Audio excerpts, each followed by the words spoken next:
something. Yes. I am excited to introduce Jeff Babb to you. He is the camp director at Camp Maranatha.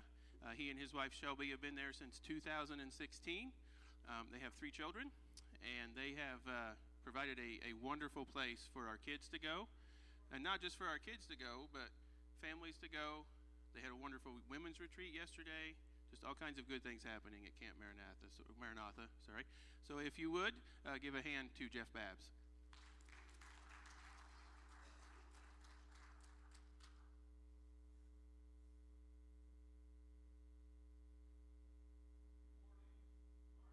Me? Oh, there I am. Do you guys want me down here, up there? I was told either way, but we'll start down here and we'll see how it goes. I might change my mind. All right, like he said, my name is Jeff Babb, and my presentation, it's going to work perfect. So I'm going to start today with giving a little presentation about camp and telling you what camp's about and some things that have been going on and things that are going to be happening this year as well, because a lot of exciting stuff has been happening. And then I will give a message. I'm going to warn you before we get to the message part. I am a camp director and a basketball coach and a dad. I am not a pastor, so I'm going to do my best, and the Lord willing, it's going to be good. But we'll start with a camp presentation. I'm pretty good at those. I've done quite a few of them. So if we flip to the next slide, just a little background. Camp Maranatha exists to reach and develop individuals for Christ. It's located in Ramsey, Illinois. If you don't know where that is south of Pana or north of Vandalia, whichever town you're more familiar with. It's smack dab right in the middle. It has been around since 1976. So we are coming up on our 50th anniversary, which is really exciting, and we're hopefully going to have something planned to celebrate that, because not a lot of camps made it through COVID, let alone made it 50 years through a lot of other stuff. So we're really excited and happy that we got to do that. Yes, our vision at camp is that campers would come, grow, and go in the name of Jesus. And what that means is we want them to come for their week of camp. We remove all distractions. We don't let them keep cell phones, electronics, any of that kind of stuff. And we grow in the name of Jesus, and then we send them back out into their lives and their worlds so they can influence for the better. Yes, and like he said, I've been there since 2016, so we are starting our 10th summer of camp, so we're finally feeling like we might have our feet underneath us and knowing what we're doing. So it's been a lot of good years out there at camp. If we go to the next one, we have some updates from our last summer. We got a new playground installed, which was a big help to a lot of donors and a lot of help, because that's something we've always wanted. We had a lot of really cool stuff for a lot of really big kids, and we had nothing for kids under the age of like 10, really. That was fun besides shooting hoops and doing some other things. So we installed a new playground. There's a picture of it there that a lot of kids really enjoyed it. I think even some of the older kids enjoyed it, though sometimes we had to tell them to use it appropriately. But it was a good thing. Our women's retreat, like he just mentioned, we just had a women's retreat end yesterday. Last year, it was 50 people, and that was up about 10 or 15 from the year before. And this year, it was 65 people, so it grew another 15 people, which was awesome. Yes, a lot of good times. I'm going to mention this now, and somehow my son's going to know about it. I have a wife, Shelby, and 3 beautiful children, Ralph, Ted, and Clarabelle. If I don't say their names during it, he lets me know, and he gets frustrated. My oldest, Ralph. So Shelby said it went really well. She put a lot of work and time into it, and it was a really good, impactful weekend for those women. We had a lot of work groups that come out. We had a good group of you guys come for our work day last month, where we just open up camp, we clean things, we get things ready for the season. So it's always a big help. We had 355 campers last summer. Yes, our previous best since we'd been there in our 10 years was 262. And that was the year before, and then we grew to 355. So it was a big jump, and it was awesome, and we are on pace to be right there again. So we're really excited about a very busy summer. We also had 10 baptisms last summer, which is always exciting. We only get your kids for a week, so we don't always get to see those next steps in their faith that they take. So it's always really impactful when we get to experience that next step with them. One of them's sitting in the front row up here. So it was a lot of fun and a really good summer, and getting to be a part of all those things. The next slide is a short one about why camp matters. I'm sure a lot of you know camp is important. I was baptized at camp. Ruben up here was baptized at camp. I know a lot of other people were as well. But some of the big ones are transformed lives, nature and adventure, Christ-focused teaching, authentic community, lifelong friendships, and adult mentors. I'm not going to hit all of those. but a lot of them are Christ-focused teaching. We are very cautious with who we ask to come speak at camp because we want to make sure it's very Christ-focused, very intentional of who's speaking into your children's lives. We are also really big on the authentic community, want that time to be important and them to invest in each other. So we take away all those distractions. Like I said, we don't let them have cell phones, iPads, none of that stuff. They are at camp to grow together and to grow towards Christ. And then another one is lifelong friendships and adult mentors. I know quite a few counselors are still in contact throughout the year with their campers. I know quite a few campers are in contact with each other, even though they only get to see them in person a week during the summer. They are in contact the rest of the year. So those are big, important things that they don't get going to public school or going to these other things. They don't get that all the time. So it's nice to get that and pour into them for a week. So our next video is next slide is a short video about a day in the life of a camper. I'm hoping it plays. It typically. Hi, you're probably confused what's going on right now, but that's me, Grace Boskins, and this is a day in the life of a camo and a camper. First, me and my besties went to Solid Rock, ran pretty tiring but fun, walked a little bit. Next, ran to the lake, got in a life jacket, and swam 2 laps. We're waiting for breakfast, got amazing sausage, and then I had to clean up some chairs and sweep. Next, we did morning devos. We learned about God and I memorized my verse. Then we had some quiet time to talk to God and play. Next, we were at chapel waiting. We all went inside. It was pretty fun. I love worshiping. Now it's time for team building. I walked on the hill with my camping friends, and we did whale walks. It was pretty hard, but it was very fun. Then we went to the group game. There was me and Camden. The group game was scavenger hunt. We had a lot of random items. Here's us winning cleanest cabin. We were really happy. And then I went to go get my Dr. Pepper. Oh, I love Dr. Pepper. Here's me grabbing a fork, even though I just needed a spoon to eat my beans. One more sip, napkin. Ooh, give me a hot dog. Oh, I love lunch. Here's me cleaning a tray. We got that dish duty. I hopped in some Foursquare, even though I'm really bad. I headed back to the cabin for a big old nap. Here's me on my way to the 4th Pig with PJ. We were at Arts and we made slime. It's actually so pretty. Then I went to Snack Shack for more Dr. Pepper. Swimming was my next group pick. I went to get changed. Swimming time. Dance break. Here's us singing songs with the counselors. There's True, I love her. Slay PJ. Now it's time for dinner. It's my favorite spaghetti. Thank you. Facebook's Friday. I love spaghetti. No one's taking it. Dance break with cousin. We are so messy. For cabin time, we had a photo shoot. They were so pretty. Then we went to the hammocks to take more photos. There's me and Lyndon being crazy. I love Lyndon. Then we headed to chapel. Dance break with Drake, Slay. Me worshiping with Clark. I love to worship. Then we went back to the cabin. We're doing cabin reflection, talking about tonight's message about Jesus. Here we go to campfire. I'm so excited. We sung fun and serious songs. I love doing it. The fire was so pretty and I had so much fun. Let's go s'mores. Went to the mess hall for hangout. It's time to get in my pajamas. That's more like it. I did high-low gods with my friends and counselors. Now it's time to go to bed. Good night. But that's not it. And then I got baptized because Camo and Arthur taught me that I could do anything and I could praise the Lord.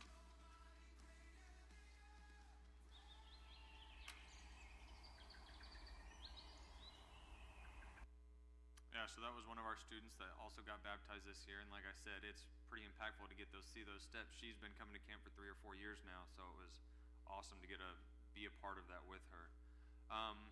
This next summer, if we flip to the next one, our 2025 theme is Firm Foundation. Anyone who listens to my teaching and follows it is wise like a person who builds a house on solid rock, Matthew 7:24. So with that theme, just like it says, we are hopefully going to encourage kids to have that firm foundation so that they would come back to their lives and get challenged by things that they believe. They have that foundation to stand on and can be firm in that. We've got a lot of good speakers lined up, and we are really excited about that theme this summer. Important dates. I sent this slide on Thursday, and the retreat ended yesterday. So, women's retreat. Ladies, if you wanted to come, we'll have another one next year. I'm really sorry, but it was a really good time. Please come if you're interested in that. We would love to have you. That's our last spring event until camp starts. Camp starts very soon. It doesn't seem soon to you, but for me it seems really soon. We start June, we run the whole month, and we have camps for 3-year-olds all the way up to 12th graders, or graduating 12th graders. So the 3-year-olds have a day camp. They come with, hopefully, a parent stays with them in case they have an accident, but if not, we'll take care of it. But they just come for the day. We run them, pack as much fun as we can into that day to get them excited about coming to camp when they're older, and send them back on their way. And then we get into our kindergarten through second grade camps, so they're overnight. They come at 2, they leave at 2 the following day. Then we have a 3-day camp, and then we get into those week-long options. Those dates are all on here. I'm not going to read them all because you don't want me to just stand up here and read numbers. But they're on our Facebook, they're on our website. You can check those out on there. If you have not signed up for camp and normally come, high schoolers especially, 60 kids are already signed up, and we can only hold about 85. So make sure your friends get signed up, because last year it got full, and I don't want to have to turn people away that normally come. So if you haven't signed up, registration's open on there, on our website. Please go on there, check things out. If you have questions, I'll stick around and talk to you afterwards. We also have an end of summer bash July 20th. That is a Sunday afternoon. We get inflatables, we get food trucks, we get all sorts of just a lot of fun stuff to do at camp. It's a free event, and except for the food trucks, I'm not buying your lunch. But everything else is free. You can come out, enjoy camp, bring the family. Just a really good time to come out and see it if you haven't been there in a long time. We, last summer, had about 150 to 160 people come out.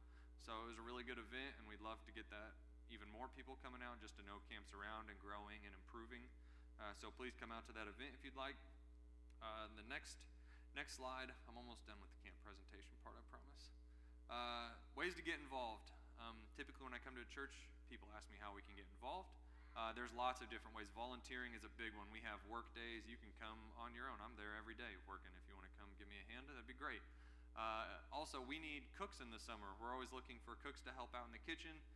If we don't get cooks, me and Shelby have to do it, and then we don't get to invest as much time in our counselors and to your children. So it's just a big help to us to have extra hands in the kitchen, just even with cleanup and things like that. The menu's not complicated. It's tacos, chicken nuggets, sloppy joes, all that easy stuff. So if you're interested in that, come talk to me. Donating financially or through Amazon items. We try to keep the price of camp as low as we possibly can. We haven't raised the price of camp in a long time, and we'd like to keep it that way. And one way for us to be able to do that is donating through our website, financially, monthly, one times, or through Amazon items. We have an Amazon wish list on our website as well. It's just stuff that we use a ton of, and we just put it on there because it's easy for one family to buy one item. But if I'm buying enough items for 300 plus kids, it adds up really quickly, so that really helps us offset those costs. Attending our events and sending campers. We already get a big group of campers, and I have a whole row of them right here, plus a few more behind them that come, which is awesome, and we love that. But we always want to take as many campers as want to come. But we also do things like trivia night, the women's retreat, our end of summer bash, any stuff like that that you think you'd want to come and attend. We would love to have you. Just get that word of mouth out that we're around and hanging in there. And then prayer. Just like your church here needs prayer and your staff here needs prayer, camp has counselors coming in from college-age kids usually, and also campers that are coming in from all sorts of different backgrounds. Some of them from great loving homes. Some of them I've had multiple times kids that are homeless that need a place to go for the week, so they're not living in their parents' car. So just pray that they have a big, impactful summer and that we can love them and take care of them through that time. And then the last slide is a big thank you, because this is typically all I do. And then I walk off and someone else takes over. Also, my wife made this beautiful slideshow. She did not help me write the sermon, so there is no slideshow for the sermon, so you just get me. So I'm sorry about that.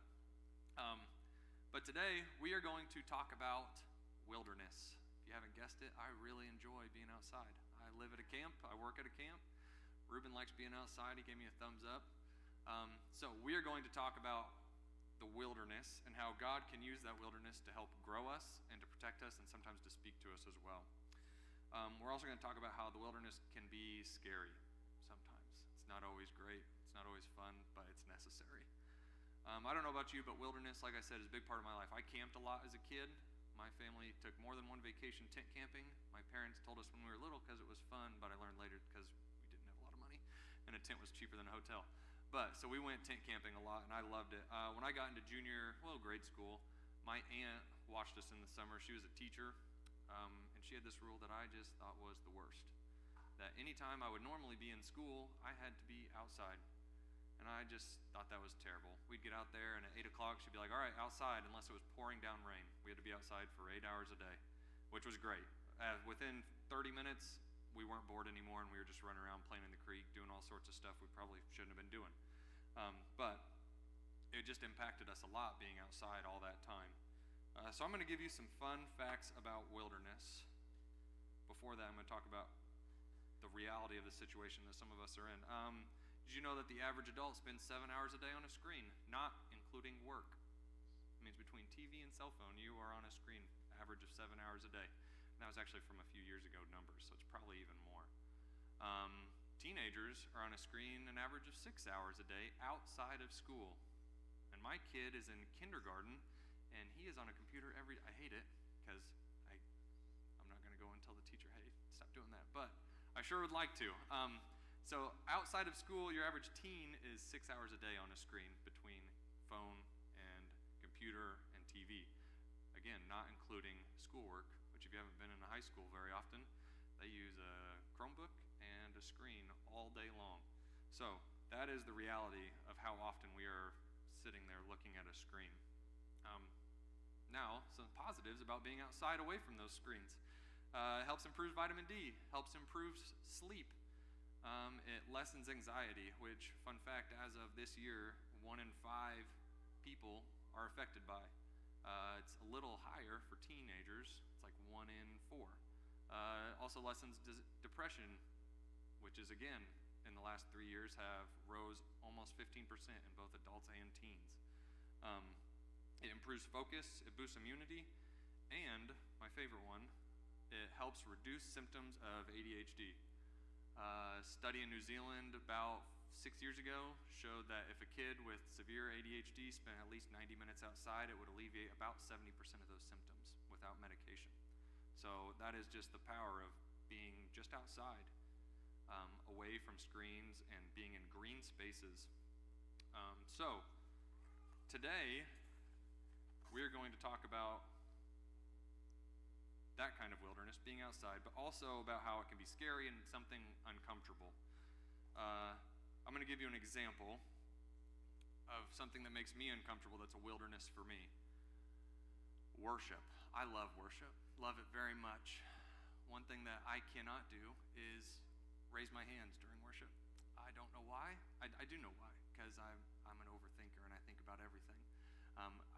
In my head, I'm like, if I put my hands up, when is an okay time to put my hands down? Do I wait a verse? Do I wait 2? Do I just leave them up until it's over? I don't really know. I start panicking. So I just don't put them up, put my hands in my pockets. My wife, on the other hand, is a great worshiper. She raises her hand. She is one-on-one with God, which is what it's supposed to be. And fun fact, we did a whole sermon series at my church about worship. And one of the things God commands us to do is to point and raise your hands. And it's just not something I've come to terms with yet. But I'm working on it. But that is something that is extremely uncomfortable for me. That is my wilderness and the uncomfortable part. We're always going to have things in life that scare us. It could be inviting someone to church. It could be moving, starting a new job. Any of those things are scary. It could be way more serious. It could be way less serious, like raising your hand. All of those things are uncomfortable and scary. But we're going to talk about how God can use all of those things to grow his kingdom. We are going to be looking at Moses. How many of us know who Moses is? Raise your hands. Good. I hope I'm not going to make you do that too often, but I am a basketball coach, high school boys, so I try to, me just standing here lecturing at you is no fun. So I'll try to get you involved. So we're going to be talking about Moses, and the whole time we're going to be in Exodus. So if you have your Bible and want to flip to Exodus, please do so now. While you're doing that, I'm going to give you a little background about Exodus. It is believed to be written between 1250 and 1100 BC. The reason it's such a big range is because in the whole book of Moses, they just refer to Pharaoh as Pharaoh. They never refer to him as Pharaoh this or someone like that. So they're assuming that it was written for people that knew who they were talking about. It'd be like me standing up here right now and saying the president. You guys would know who I'm talking about, so I wouldn't have to say President Trump or President. You guys just know. So that is the guesstimation of when it was written. The theme of Exodus is the fulfillment of God's promises to the patriarchs that he would make their descendants a great nation. And that would be to Abraham and those that came before, that he's going to make them. And he is doing this in a time in direct opposition of the world superpower at the time. Egypt is the superpower in the Middle East and Africa. All that time, they are the head honchos. So he's doing it in direct opposition of them. If you don't know who Moses is, which, like I said, most of you raised your hands, so you should know. He was a guy who was born during a time where Pharaoh decided there were too many Israelites, too many Hebrews, and he started having all the boys killed when they were born. His mom hid him under the floorboards until he was too old and got loud, so she shipped him off down the river and hoped he was going to work out. And it did. His sister, being the typical big sister, snuck away and watched the box float away or the basket float away, and he got picked up by the royal family, and also then, again, God thing, conveniently got to be raised by his mother again because his sister stuck her nose where it didn't belong and got taken back to her family for a little bit longer. So he grew up in the royal family, and then had to flee Egypt after he saw a slave master mistreating a slave, killed him, panicked, ran away.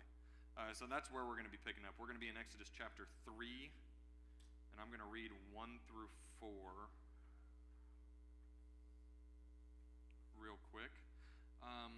So now Moses was keeping the flock of his father-in-law Jethro, the priest of Midian, and he led his flock to the west side of the wilderness and came to Horeb, the mountain of God, and the angel of the Lord appeared to him in a flame of fire out of the midst of a bush. He looked, and behold, the bush was burning, yet it was not consumed. And Moses said, I will turn aside to see this great sight. Why is that bush not burned?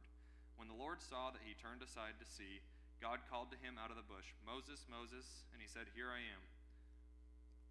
Okay, so Mount, I'm going to brief thing, because it'll tie in later, came to Horeb, the mountain of God. That also refers to Mount Sinai. That's important for later on. Mount Sinai. So he sees the burning bush. We all know that story. And I always think I would be freaked out more by the fact that the bush was on fire, spontaneously combust, than it not burning up. And everyone, every time I say that, says, well, actually, back in that day, or at that point in whatever, sometimes they just did that, and that was normal. If that were true, and it might have been, and you can show me afterwards on your fancy cell phones, it would have gone viral. Someone would have been walking, saw a bush spontaneously combust. It would have happened. Prove me wrong. But I'd have freaked out from there. But with that said, God is commanding him, and I'm not going to read all through it because then it would just be me reading. But God is, wow, you guys pulled that up quick. Impressive. Good work back there, guys. Yes. If you don't know, God is commanding him to go to Egypt to free his people. And Moses is a little panicky. He's like, I don't want to do that. He's like, no, thank you. I ran away from there 40 years ago. At this point, I'm an old man. I don't want to. So he starts throwing excuses at God, and God pretty much always has an answer. So I'm going to read 11 through 15 in 3, and then I'm going to jump up to 4 as well. But Moses said to God, Who am I that I should go to Pharaoh and bring the children of Israel out of Egypt? He said, But I will be with you, and this shall be the sign for you, that I have sent you. When you have brought the people out of Egypt, you shall serve God on this mountain. Then Moses said to God, If I come to the people of Israel and say to them, The God of your fathers has sent me to you, and they ask me, What is his name? What shall I say to them? God said to Moses, I am who I am.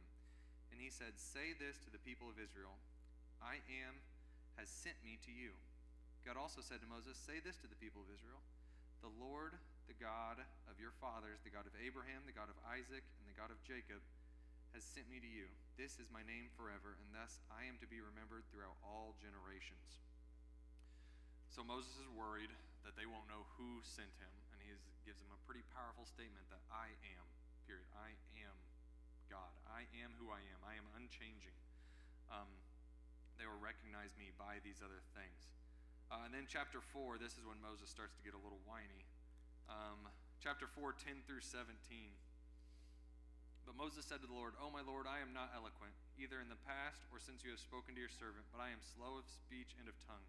Then the Lord said to him, "Who has made man's mouth? Who makes him mute or deaf or seeing or blind? Is it not I, the Lord? Now therefore go, and I will be with your mouth and teach you what you shall speak." But he said, "O my Lord, please send someone else." Then the anger of the Lord was kindled against Moses, and he said, "Is there not Aaron, your brother, the Levite? I know that he can speak well. Behold, he is coming out to meet you. And when he sees you, he will be glad in his heart. You shall speak to him and put the words in his mouth, and I will put with your mouth and with his mouth, and will teach you both what to do. He shall speak for you to the people, and he shall be your mouth, and you shall be as God to him. And take in your hand this staff with which you shall do the signs." Now, if these don't match up exactly, I don't know what version you guys have up there. NIV, I'm using, I have to check, ESV. So they'll be similar, but a little bit different. So there he is complaining, but God just keeps giving him answers. I know it's not always easy to do what God asks us to do, but as long as we listen and obey, he will provide. He said, "I'm not a very good speaker." Well, good thing your brother is, and he's heading this way, actually, conveniently.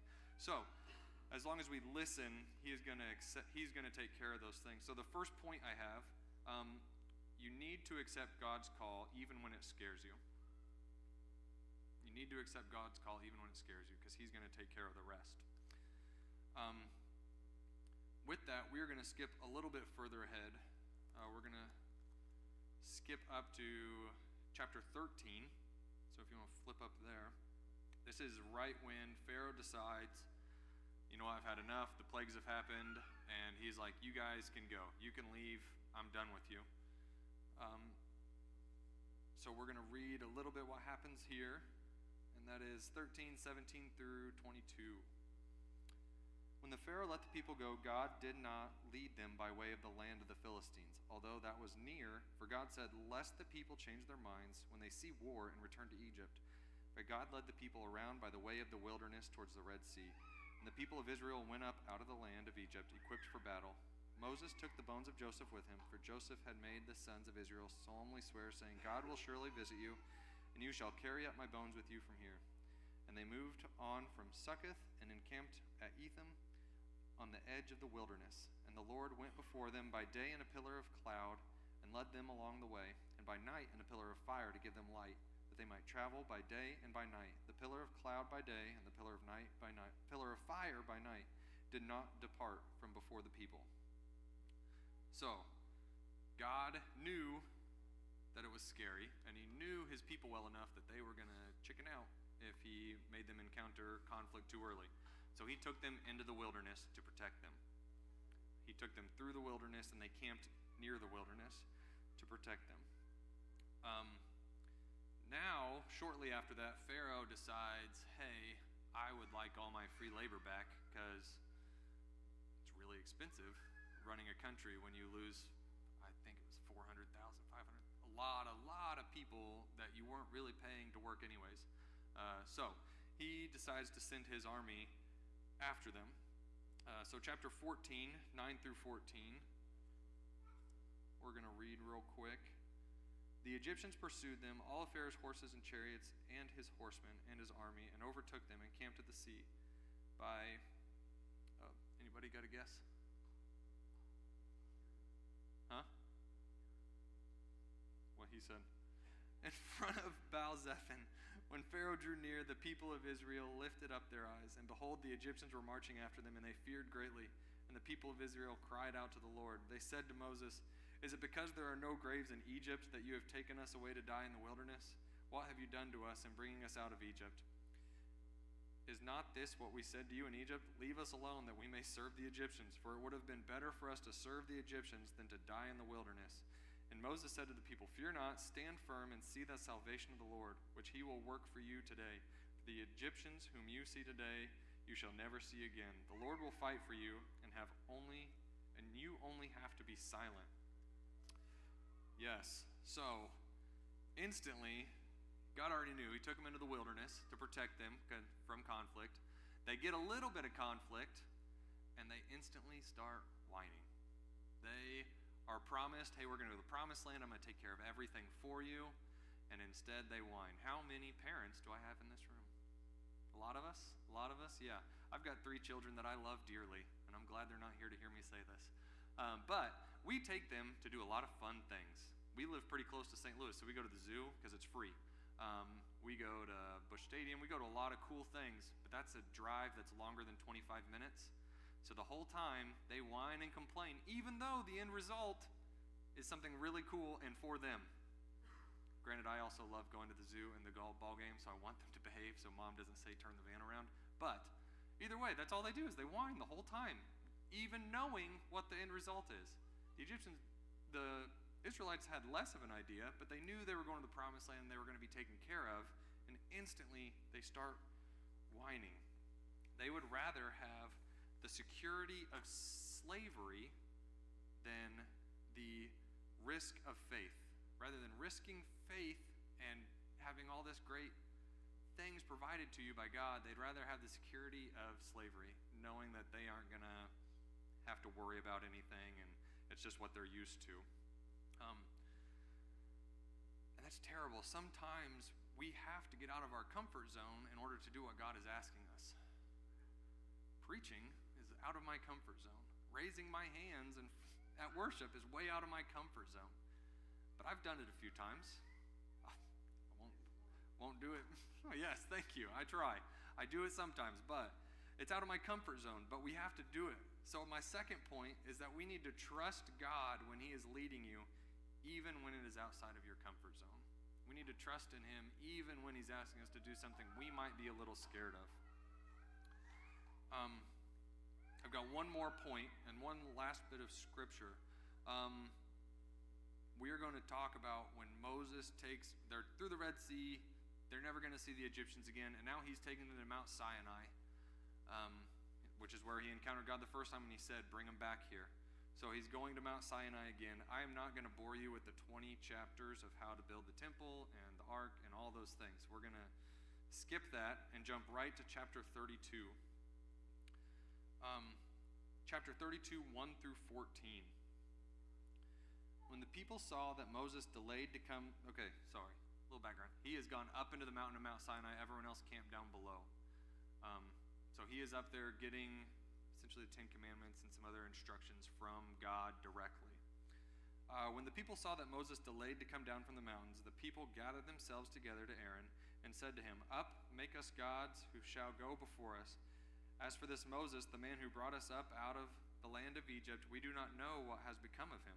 So Aaron said to them, take off the rings of gold that are in the ears of your wives, your sons, and your daughters, and bring them to me. So all the people took off the rings of gold that were in their ears and brought them to Aaron. And he received the gold from their hand and fashioned it with a graving tool and made a golden calf. And they said, these are your gods, O Israel, who brought you up out of the land of Egypt. When Aaron saw this, he built an altar before it, and Aaron made a proclamation and said, tomorrow shall be a feast to the Lord. And they rose up early the next day and offered burnt offerings and brought peace offerings, and the people sat down to eat and drink and rose up to play. And the Lord said to Moses, go down, for your people, whom you brought up out of the land of Egypt, have corrupted themselves. They have turned aside quickly out of the way that I commanded them. They have made for themselves a golden calf and have worshipped it and sacrificed to it and said, these are your gods, O Israel, who brought you up out of the land of Egypt. And the Lord said to Moses, I have seen these people, and behold, it is stiff-necked people. Now therefore let me alone, that my wrath may burn hot against them, and I may consume them, in order that I may make a great nation of you. But Moses implored the Lord his God, and said, O Lord, why does your wrath burn hot against your people, whom you have brought out of the land of Egypt with a great power and with a mighty hand? Why should the Egyptians say, with evil intent did he bring them out, to kill them in the mountains, and to consume them from the face of the earth?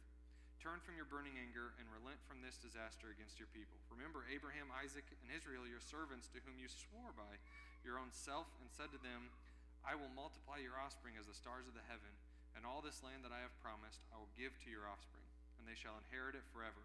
And the Lord relented from the disaster that he had spoken of bringing on his people. here we see while Moses is gone, talking with God, the people get bored and scared because Moses, they feel like, abandoned them, which is understandably when you realize Moses has been on the mountain away from them for like 40 days. So that's a long time. I get it. But we get idle time. They got idle time, got scared, did something to fill that time. That happens a lot to us. We all get idle time and we have to fill it with something. That usually, right now, it plays out through my children. This story happened not that long ago. I wish it was longer ago. It would make more sense. So my son, Ted, we were having bath night. My son, Ralph, is in the bathtub. I am holding our daughter, Clarabelle, because she is upset. And Ted is at the kitchen table, bathed, ready for bed. Says, "Dad, could I have help with something?" I'm like, "Yeah, give me a minute." And I go check on Shelby and Ralph because he was having a tough, he'd gotten shots and had a Band-Aid. And the Band-Aid, it was rough. Rough time. If you've had kids, you know. But I go in there and check on him, maybe gone 2 or 3 minutes, come back in, and the entire table is covered in salt. Whole thing. Looks like it snowed right on my table.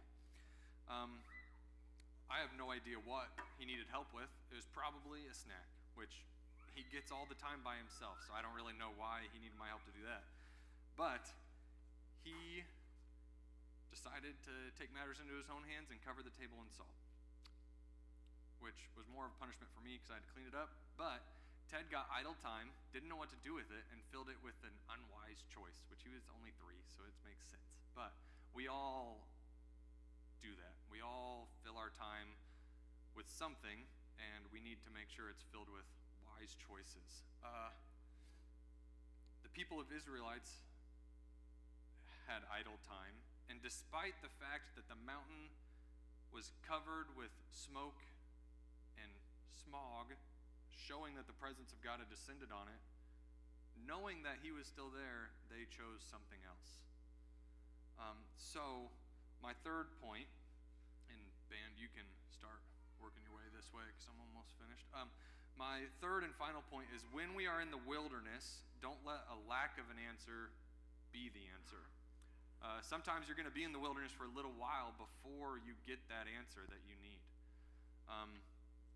You also have to realize that sometimes you need to go further into the wilderness, literally, to get that answer from God. Both times, the 2 big times God talked to Moses, he was at Mount Sinai, and in my Bible says, far away from people, far away, far into the wilderness, he heard God. So sometimes we have to put that phone down. We have to actually go outside and go away from noise and people to get that answer. But again, don't let that lack of an answer be the answer. You just need to listen and trust in God's timing that he's going to take care of it for you. So that is my thing, and then I'm gonna pray and turn it over to the band. Hey God, thank you for this beautiful Sunday, and I just thank you for the opportunity to be here, and I just pray that you spoke through me today, that these people got something out of it, and I just thank you for the opportunity to come, and I thank all these people for coming today to hear about camp and also to hear about your glory and your kingdom. I just pray that everyone has a good rest of their Sunday, rest of their weekend, and has a safe trip home from today. I just pray these things in your name.